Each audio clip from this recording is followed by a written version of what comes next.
All right. Good morning, good evening, good afternoon, wherever you are in the world. Welcome back to another exciting episode on Solving the People Puzzle, where I, your host, Francois de Wet, have insightful conversations with industry leaders, usually around people.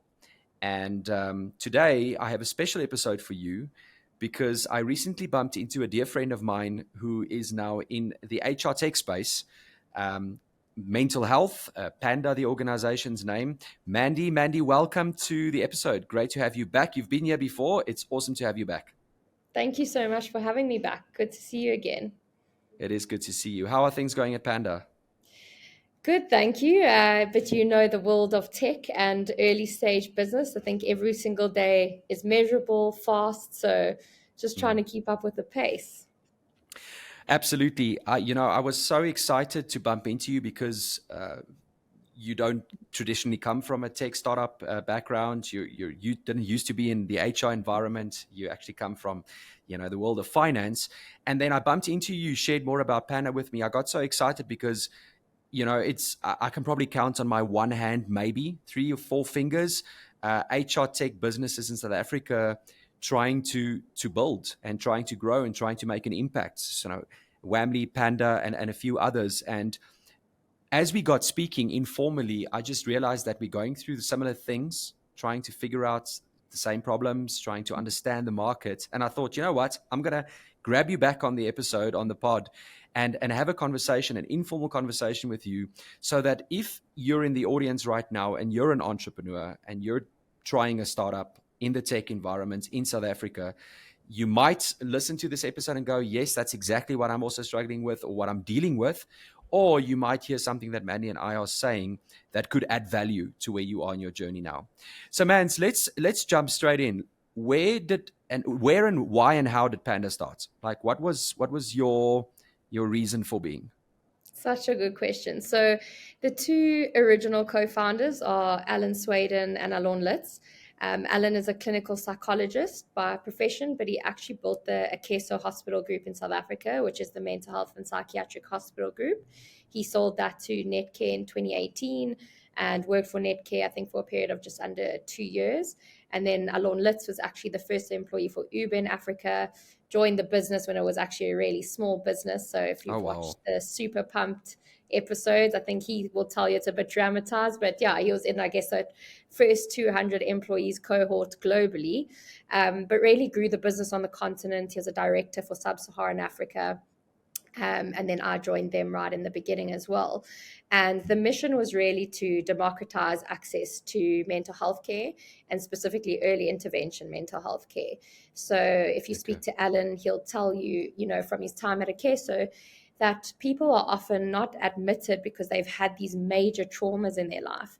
It's actually that they, everyday people like you and me, who are struggling with everyday things that have Yes. just accumulated into too much, and Mm. that mental health is a very, very lonely journey.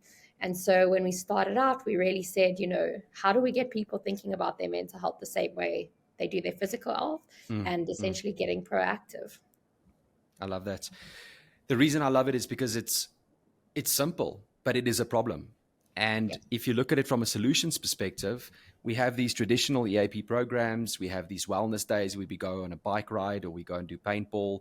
But mental health is an everyday thing for everyday people that one doesn't get spoken about, and there aren't really practical, personalized tools around to help you deal with this on an individual, group, and organizational level. Similarly, in our environment, Whamley is not this groundbreaking AI, out of this world, Web3, crypto, we're going to the moon solution. But there was a very clear problem. And the problem is people and organizations make the wrong hiring decisions around their people. And the hiring process has many steps in it. And in every one of those steps, problems and mistakes are made. And one of those steps in the process is interviews. And from a logistics, admin perspective, from a bias, subjectivity, the panel sitting in front of the candidate, within the first 5 minutes, you realize that this candidate does not look like their CV, but now you can't ask them to leave because that's rude. So there was this real problem around how do we save time, how do we save money, and how do we make better hiring decisions. And in both our instances, there was an opportunity to launch tech. So am I correct in saying it is a tech business? It's a SaaS model? You are correct in saying it's a tech business, very much so. So we've quite deliberately, I think, veered away from going into the kind of traditional one-on-one care provider space. It's very important care at specific moments of distress, but there actually aren't enough clinical psychologists in the entire world to solve the current mental health crisis, right? Sure. So you need to think about things differently. You need to think about, how do we use technology? How do we use community to open up access and Yeah. really scale care, right? Because that's important, scalability. 100%. Scale is everything. And so if you think back to the first year, and we're going to make this really practical, what were, because we're in the same role, or used to, you have a dual role, I now have a dual role, but the revenue side of things has been a big focus for both of us.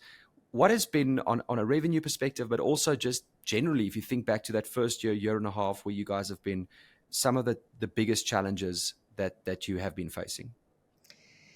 Yeah, good question, and multi-layered and multifaceted, Yes, right? I yes. think Take your time, back it out. no. I think the first thing, is from a company perspective, when you're in an early stage, you're always going to be strapped for capacity, right? And so the faster you learn what your ICP is, your ideal client profile, and the more laser focused you get, the better, because you can go down a lot of rabbit holes. You can feel very busy chasing down all these leads. But, Yes. if you don't understand like who your real buyer is, because, for us, I think we're even more niche than you are. You actually, you really need to understand who you're chasing. Otherwise, you're going to be busy doing a whole lot of nothing, right? So I Correct. think, that's number one, and that's applicable for absolutely any startup, right? Is laser focus and picking your vertical and running towards it in the early days, because your biggest constraint, or two, is time and money, right? Yeah. Then Can from, I I think, can I just yeah, come in there? go I'm for going it. to respond to each one of the things you're saying. So Yeah, what's been really interesting for us is we had an assumption around our ICP that turned yeah, out to be quite different to what the assumption was. So if you're listening and you're an entrepreneur and you're starting a business, or you're struggling with this exact part of the conversation in your space, have an assumption, or at least a hypothesis, go and test it, and then fail really fast. I yeah, think, the majority of the books we read will tell you this: fail fast and then pivot, or at least adjust, or persevere if you're right. But for us, it was the SME. Every single business in South Africa, they're going to give us their credit card. They're going to sign up and down, pure SaaS. Whammy is going to be so easy to use. They're never going to want to speak to us, and they would just be able to hire someone so much more efficient and faster than the traditional way. And then what happened is we realized that this is not happening. And in fact, the big corporates, the big multinationals, they are in fact our ICP. And then when I started diving into the why, it actually then became obvious. If you're a very, very small business, every single hire you make, it like affects you personally. One, because it's still in the beginning, your baby, like you're very emotionally attached. And two, the stakes are so high. So I cannot get this decision wrong, because this person cannot hide in my business. The stakes are yeah. too high. And so to introduce technology to take a big part away, even though there's still value in it, was just a perceived hurdle or a challenge for these small business owners. Whereas with the corporate landscape for us, there is an HR department, there are already other pieces of technology involved. The line managers know what success looks like. It's not the first time they are hiring a sales rep or a call center agent or a graduate or whatever level they're using Whamly on. And so what success looks or good looks like to predict success was established. So that's just a comment from my side around the ICP. No, it's a very good point. And fail fast is important, right? I think it's the complete opposite to the advice you sometimes give on other things, that like perseverance and keep chipping away, like you're so close, or you feel like, oh, I've done like 95% of the work on this. And Yeah. like, it's just 5% more, let me finish this, and that may not even be from a sales perspective. It's from something in your product, right? That's happened to us. It's happened to us, right? We've done so much work on this feature, and we believed in the Yes. beginning that it was Yes. so critical. And then like we've had to look back and say, like, regardless of the hours sunk into it, if we carry on down this path, it's going to be multiple more hours. It's going to confuse the value prop more. And like, you have to like, be quite cold about like just cutting something that's not Stop. working. I Yeah. think that actually leads into another point, like on a challenge has been, I think you realize that like sales is much more than just the seller, right? You can have the best salesperson if your product hasn't caught up with it, or your customer success isn't tight enough to retain that revenue. Like, Oh, sales is yes. a nightmare. The same, your marketing, there's so many things that need to grow together and are actually equally important. I think sometimes people are like, it's all about the salesperson. And obviously they do play a very critical role, but it's all about the ecosystem, right?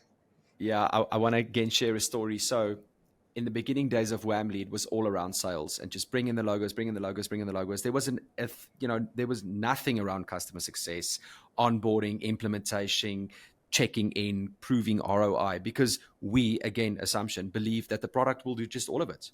Yeah. And so your S&M spent and the attention that you put on that, to your point around the ecosystem, should equally be growing while the product is growing. And the moment, and this will not happen in the beginning, but the moment the churn starts happening and we're over the honeymoon phase, we've realized that we need data to help us understand the why. Because churn is horrible in a SaaS business. It will, from an emotional perspective, Yeah. so much energy and time goes into that sales cycle, and then you just hear, "Whoops, there they go." And so to understand how important both those spectrums are, until the product can reach a point where it goes viral by itself, Yeah. then, have you ever seen anybody from OpenAI and ChatGPT? Yeah, exactly. Right. Like, the UI is horrible. I've Yeah. never seen a single ad. No one is speaking to us, but the product is so strong. It's so viral that it's doing all of that for you. I recently listened to a podcast where they said that if you believe SaaS has got no customer success, you're not in SaaS. Yeah. 100%.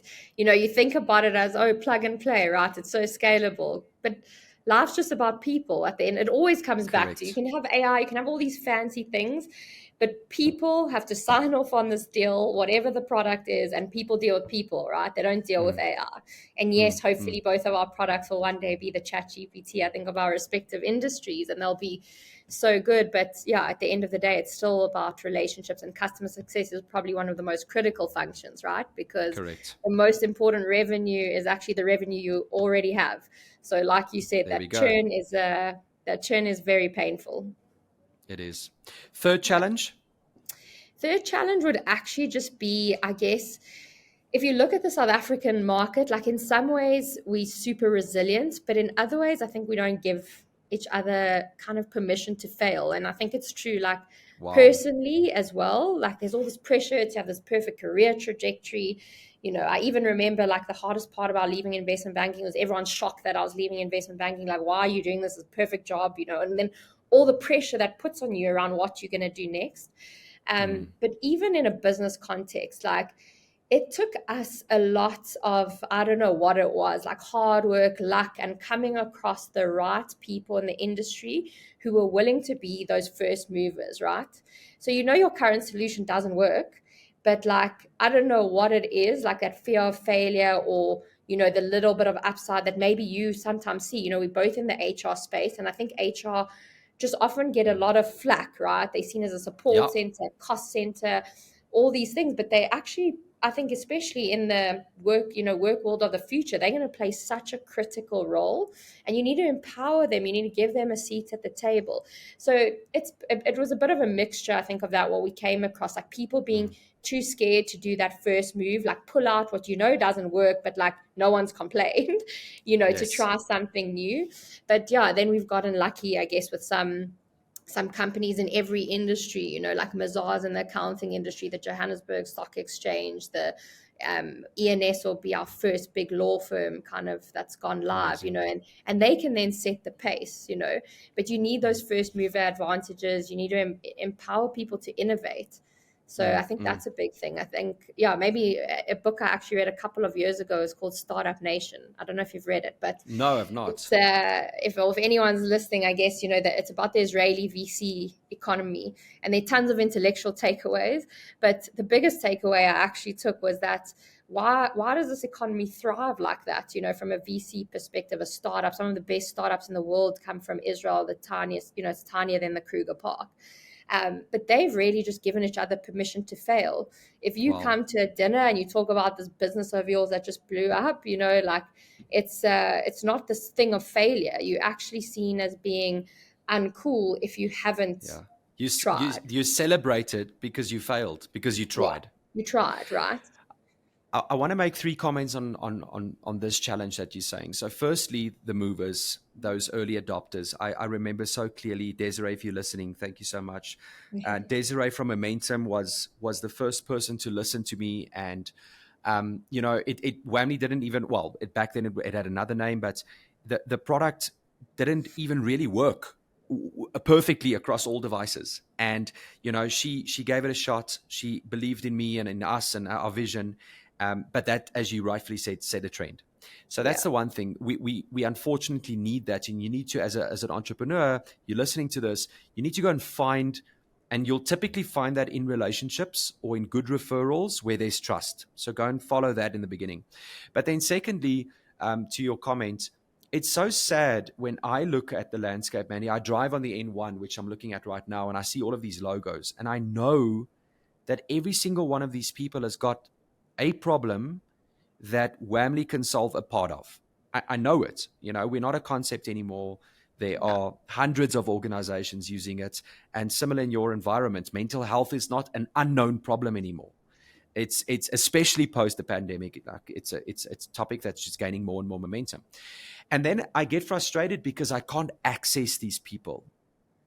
And I don't know if it's similar with you, but getting in front of the decision maker, especially in the corporate South Africa, has proven to be a really difficult thing. I was sitting at a huge financial services industry recently in an interview, and the individual in front of me asked, like, why don't you have other logos in the similar industry? And my answer was so simple. I said, it's because I can't get a meeting. yeah, But I know if I can sit in front of you, not as a salesperson, I'm an industrial psychologist, I'm an expert, I absolutely passionately believe in our product. I know that at least you're going to have a nice conversation with me. It's going to be a fruitful, productive conversation around the world of hiring. And that's been quite frustrating, is getting in front of these people. yeah. Such a good point. A shared challenge often, you know, you got to build some resilience yourself in when you're doing sales, right? Because it sometimes takes 8, 9, 10 kind of outreaches to someone to try get a meeting.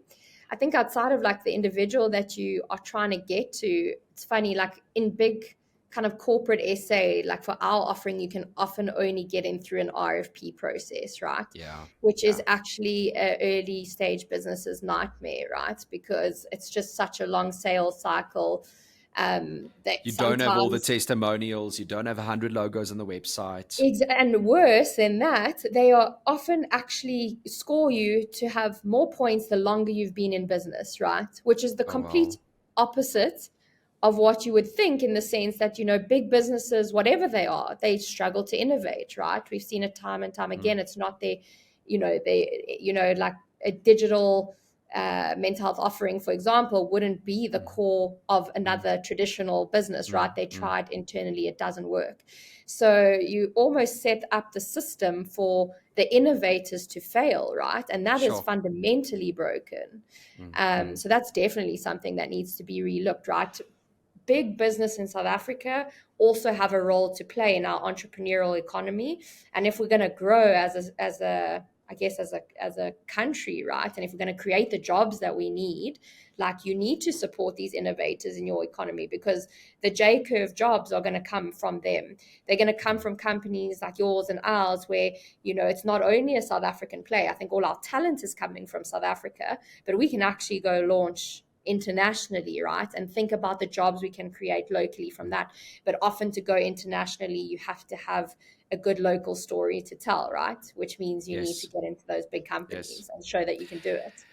It's such a dichotomy. We want to, all of us, the entire country wants to create jobs. We want the economy to thrive, and we need everybody to play together and allow South African entrepreneurs who try and contribute to this, allow them in the door. Um, Mans, we can go on about this for the entire day. I don't want the audience to feel like this was a moaning session. Wasn't that at all. It was here are three things that we recognize you might be going through as well. We could potentially circle back, Mandy, and do an episode on, okay, what are we doing about it? This was the awareness part of it, and then maybe we can unpack some learnings. I think maybe we can both leave the audience with one or 2 points to ponder around what to do. I think firstly for us, it was to not give up. And it's not referring to the fail fast part, but rather not to become despondent if the strategy that you hoped or thought or absolutely believed will work does not work. I think our marketing manager spent hours and hours, writing a daily mailer that at some point, a couple of weeks in, we were like, no, we're not reaching the subscribers we wanted to, cut. And it was this whole brand in itself within the Whamley family, and we just cut it. Like, that's one example. But learn from it. There's a reason why it's not working. Figure it out, and then go and find something that does get you closer. And so that would be the one thing from my end. And I think the other is create those small little victories and success stories, and then use social media and the platforms that you've got available to actually get that message out there. There's a reason why at Whamley we really go to great. Now I'm going to be that guy wanting to say something again. Great lengths, yes. There's a reason why at Whamley we go to great lengths to spend a lot of time and energy on the platforms available, because we want to get the story out. We want to create that awareness. We want to create that excitement and that storytelling around us. No, those are good key takeaways. Yeah. I think if I left anyone with anything, again, is like, if you are in an early stage business, just be customer obsessed. Yes. You need to retain that initial revenue. It's the most important revenue that you have. Yes. And then I think another thing that we haven't really touched on is well, you actually touched on it. You said every person you bring into the business is so important. And that's very true as well. So you need to hire really, really well, actually test someone's skills. And I always say, more than in any other kind of company you'll find yourself in a startup, you have to be at minimum a 2-step thinker, but hopefully a couple-step thinker. You always need to be thinking, like, if I do this, what are the next 2 things I'm going to do? Because that's the pace that you kind of always need to keep up with. Yeah, absolutely. Someone once told me, in the startup environment, hire very slow and fire fast. Yeah. So be cautious and careful, and then and I mean, I'll be the first to admit that, that's not that easy to do, but I think it's something to aspire to. Yeah. Mandy, thank you so much. Good luck with Panda. We will obviously be in touch. I will carefully look at the journey. Good luck with all your missions and your endeavors and everything that you guys want to be doing. I'm rooting for you. Yeah, thank you so much. Likewise. And I think, watch out the HR tech industry in South Africa, because there's some exciting players coming. Come on, let's do it. Thanks, Mandy. Cheers. Cool. Bye.